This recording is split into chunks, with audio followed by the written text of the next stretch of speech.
Est-ce que vous avez déjà entendu parler des kiffeurs? Un kiffeur, qu'est-ce que c'est? Eh bien, c'est très simple. Un kiffeur, c'est quelqu'un qui laisse une part trop importante au plaisir de la vie, comme par exemple les péchés capitaux. Un kiffeur, par exemple, moi je suis un kiffeur. J'ai un pote, c'est un kiffeur. Il joue à Dokkan Battle, il passe sa vie dessus. C'est un énorme kiffeur, il a que ça à faire, il est au chômage. Il kiffe sa vie. Et bien, dans les mangas et les animés, c'est à peu près pareil.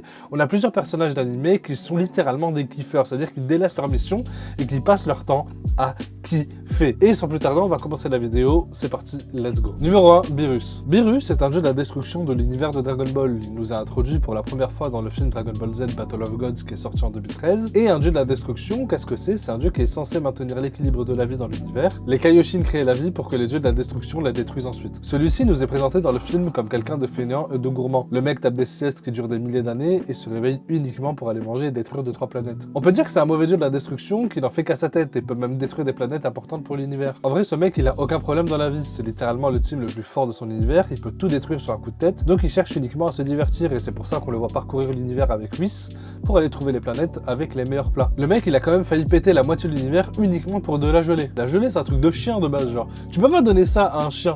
Quoique c'est un chat, donc c'est plus ou moins pareil. Le mec s'empiffre de gâteaux, il s'empiffre de mets délicieux. Le mec, il veut plus quitter la terre, il est abonné ici. Donc chaque bouchée de plat qu'il graille, il y découvre une symphonie de saveurs et ce malade mental, c'est tellement habitué à de la folie de la gastronomie incroyable que s'il y a un problème avec cette gastronomie, s'il voit un poil de jouet n'importe quoi, eh bien il détruit la terre. Mais heureusement que Goku est arrivé pour mettre du piment dans sa vie, sinon ce chat nous aurait aussi annihilé par pure envie. Beerus, c'est l'incarnation du kiffer, c'est le mec qui abandonne sa mission uniquement pour les plaisirs de la vie. Et c'est important de montrer des personnages comme ça parce que ce genre de comportement peut avoir de graves répercussions et on en a un bon exemple au sein du Big Tree. Numéro 2, Jiraiya. Jiraiya est un des personnages les plus appréciés de Naruto, mais ça reste quand même le kiffer ultime. Vous allez comprendre pourquoi. Le mec est drôle, assez badass et sacrément puissant. C'est le mentor de Naruto, c'est lui qui a fait de Naruto ce qu'il est aujourd'hui. Il lui a appris ses techniques les plus importantes et l'a rendu plus puissant pendant l'ellipse pré-Shippuden. Mais dès le début, Jiraiya nous est présenté comme quelqu'un qui laisse une place trop importante au plaisir dans sa vie. Après sa vie de ninja et la guerre de Konoha, il s'est retiré de la vie du village pour suivre la voie de l'ermite. En vrai, ça pourrait être quelque chose d'inspirant et de louable si c'était pas pour qu'on le retrouve des années après la guerre,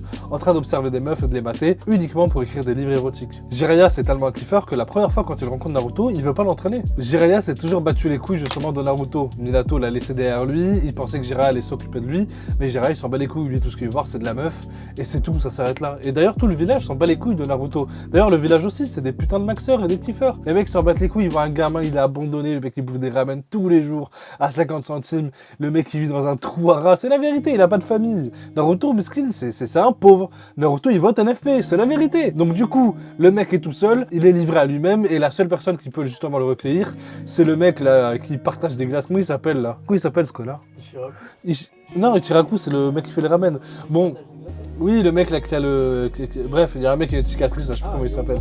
Hiruka? Bon bref, vous avez compris ce que je veux dire. Bon, Jiraiya finit quand même par accepter d'entraîner Naruto, justement après que celui-ci ait utilisé le sexy jutsu. Ça fait un peu pervers. Il me dégoûte. Bon, Naruto, il a 12 ans quand même, bordel de merde. Et à la fin, il lui demande de le refaire pendant toute sa formation. Imaginez l'ambiance de demander à un gamin de 13 ans de se transformer en femme nue tous les soirs. Bon, je pense que vous avez déjà fait le topo. Tous les soirs, vas-y là, transforme-toi. Oh putain. De temps en temps, femme là.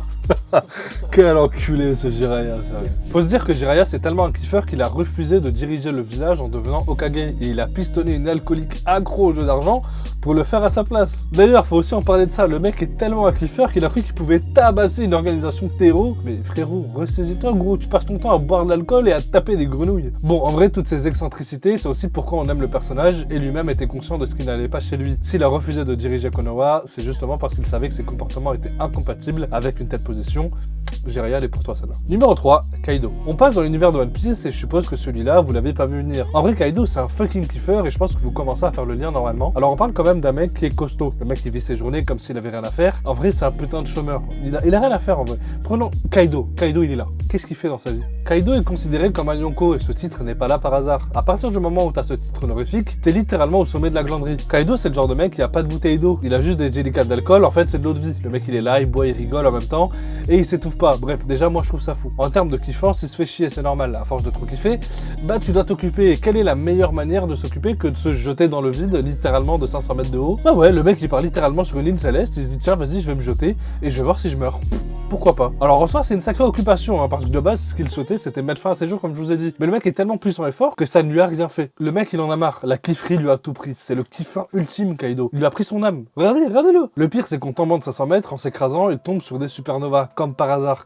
il décide de les éclater, il se fait tellement chier en vrai. Déjà, tu te fais tellement chier que tu hagardes des petits gamins là. Tu tombes d'une île de 500 mètres, tu tombes sur des gens, genre, et la première chose que tu penses à faire, c'est les tabasser. Mais frère, franchement, j'aimerais pas être dans sa vie, là, ce mec Kaido, franchement, il doit tellement se faire chier. Quoique, le mec est tellement puissant qu'il décide de conquérir l'île la plus éloignée de l'univers de One Piece. Il décide de ramener tout son équipage, donc on parle probablement de milliers de personnes.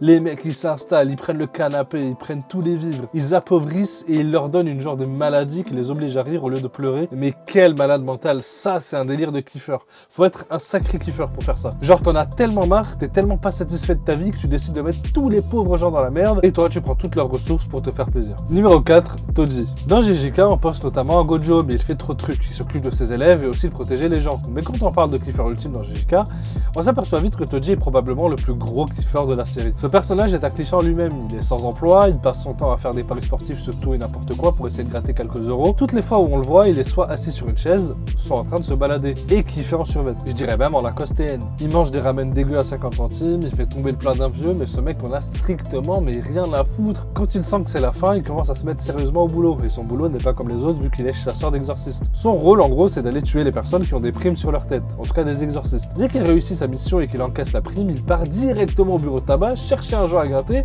genre un X20 pour essayer de doubler sa prime, mais vous vous en doutez, les jeux d'argent sont très mauvais pour la santé mentale et on sera jamais gagnant de ces jeux à long terme. En fait, si tu te rends compte, dans la vraie vie, Toji, c'est Mohamed Eni.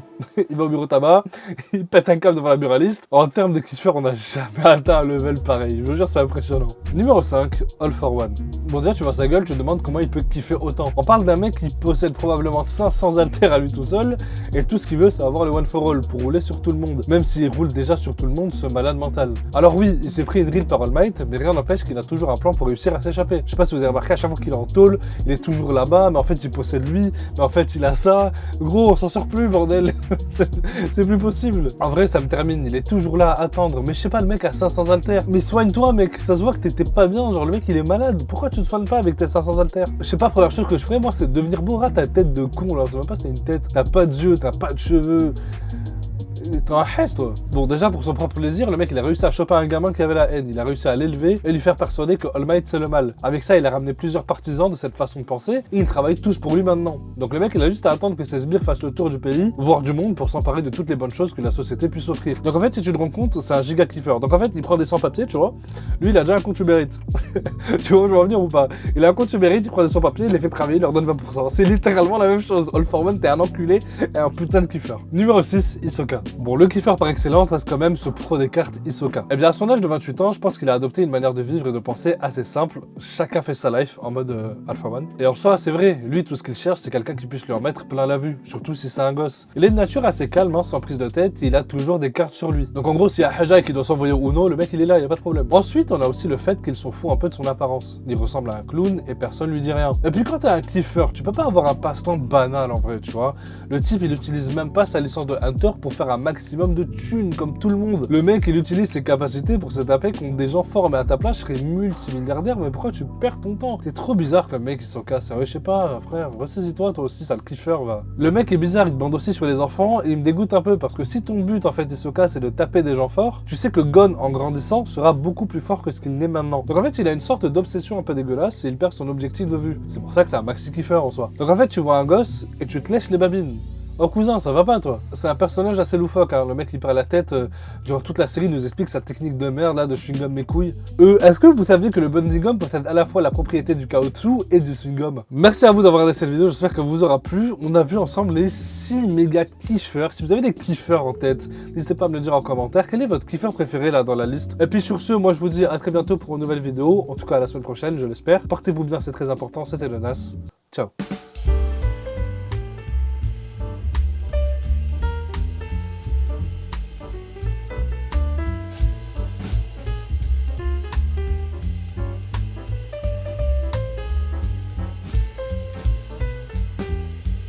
Chaque bouchée de plat, il est Chaque bouchée de plat, il est Oh? Oh, quand on est avec une meuf, t'as un mec qui débarque, t'es là, oh, t'as grandi, hein, t'as grandi, hein. Pas mal.